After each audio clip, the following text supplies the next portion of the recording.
Risk of Rain 2 is an indie game released on March 28th, 2019. 5 years ago, dog. That's crazy. Developed by Hapu Games, but now by Gearbox, this game made a huge splash in the gaming sphere. Over the course of 5 years, updates would come out for this game, with the latest update releasing August 22nd, 2024. I waited for this game's update to come out, and waited as in waited 2 months because I didn't know this game was having an update until like June of this year. But once it arrived, my journey, a journey of self-discovery, of change, of pain and growth, and overall a journey that changed my viewpoint on this game would start. My journey to unlocking the false sun. I welcome you all to my experience with Risk of Rain 2 Seekers of the Storm.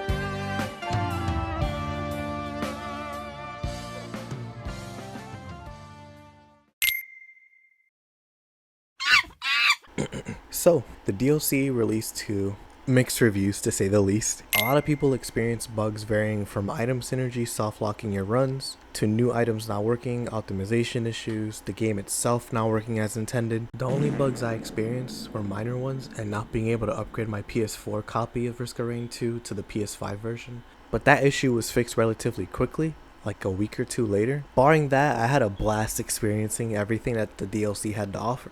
Up to this point, the last time I had played was in December, and this is in August. So I was playing with a refreshed mindset and a little rust to shake off before starting. With new stages, new items, a new boss, new routes, new music, new characters. But most of all, I was actually learning how to play the game because of all of it. Learning how to synergize items, what characters were good at, what characters weren't good at, what things did like new altars or gold shrines. It all just started clicking for me once I started playing the game. Because I tried experimenting with different things just to find out, alright, what's different, what's new. Day 1 had me trying out Seeker since she was the first character you get with the DLC. As you'll see through the gameplay, I literally did not get off of her unless if it was Chef or playing the False Sun. Seeker is so much fun. But the best part is that her kit doesn't really unlock until you get her additional ability. I'll link a video from Risk of Rain 2 YouTuber Wooly up here in the sidebar or in the description, because he does a better job explaining the abilities, because I'm not as good as he is at this game. Like I said, I also got Chef, but I didn't play him anywhere near as much as I did Seeker. Not because I don't like him, I just was locked in on getting the False Sun and just playing Seeker, so I gotta give him more of a try. I don't have a frame of reference for what he was like in Risk of Rain 1 because I only played Risk of Rain Returns for like 40 minutes. So hopefully in the future I can go back to play it since it was remastered in 2023.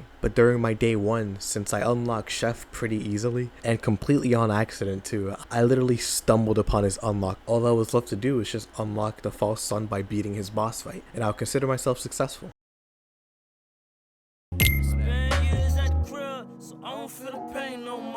The process to unlocking the False Sun is, in my opinion, the most complex character unlock in the entire game. It's the type of process that makes you want to sit on the edge of your bed when you wake up, sitting there in complete and utter silence. With a strong reliance on RNG, it can be difficult if handled inefficiently, which of course, with my tiny brain, is exactly what I did. So to give you all some context, let me try to explain the process as best as I can.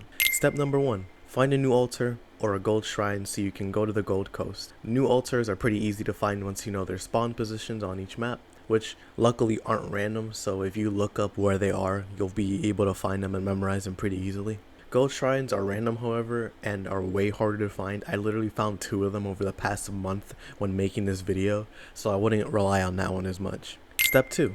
Beat the Aurelianite boss there by buying each of the 7 pillars. Once each one is bought, your damage phase can begin. Once you clear the boss, he'll drop a Halcyon Seed. Do not, and I repeat, do not lose this item. Step 3. Once that's done, play normally until you can get a Halcyon Shrine and activate it. This is just a green pillar that you can activate. It's added with the DLC. Get it to where it's fully ready to activate, in which this will summon a mini boss to fight.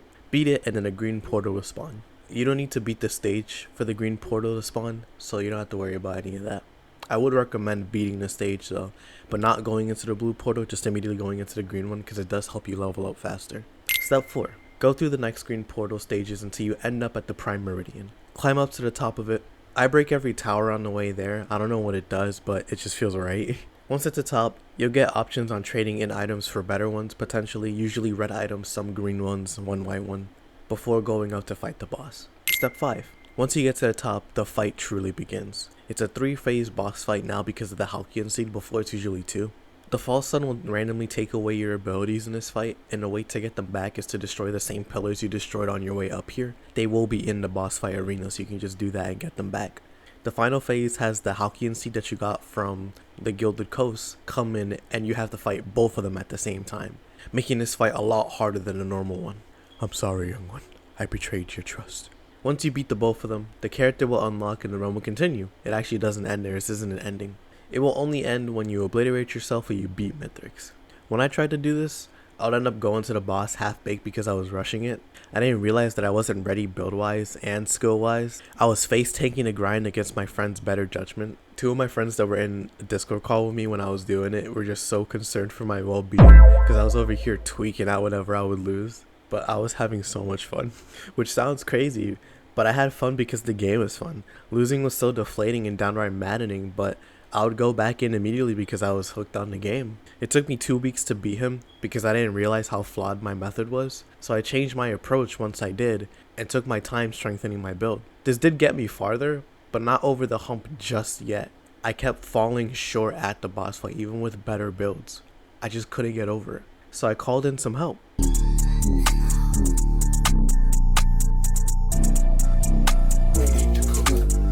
Too crispy, I swear to God. I called in my buddy, Reaper for Life, for help. Considering I lowered the difficulty and still couldn't do it, I needed to call in the cavalry. So now that the Huntress and Seeker duo reunited once more, it was time for the False Sun to... This is one of the moves that's just like so annoying. Like bro, stop being cheats for a second, like for real.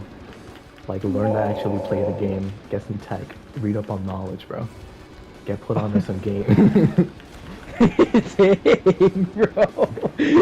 Coming out his livelihood. Nah, because like bro really thinks that it's all fun and games. Like I didn't work for this. Like 2 to 3 songs, but like it's really good. Oh, there you go. I did it. Let's go. Wow, you literally were chunking. Like what? So I won before he joined. I played a game before he joined because I was killing time. Unfortunately, I couldn't stay for long because that run was so long, but the character was mine, and now with having spent some time with him, he's cool, I guess. He isn't my type of character, but I'll play him here and there because he isn't bad at all. He's slow but tanky, but if you can overcome that hurdle, he gets kinda devious.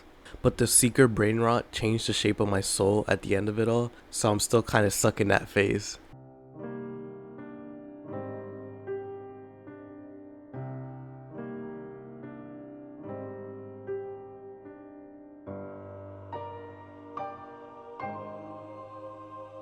Thank you to Reaper for Life for being there. It really helped me get over that hump. I guess I just had it in me the whole time and I just didn't pull it out from the depths of my flesh until necessary. His channel again will be linked in the description below. But with that being said, I'd like to bring this video to a close. If you haven't already checked out Risk of Rain 2 or its DLC, I really do recommend it.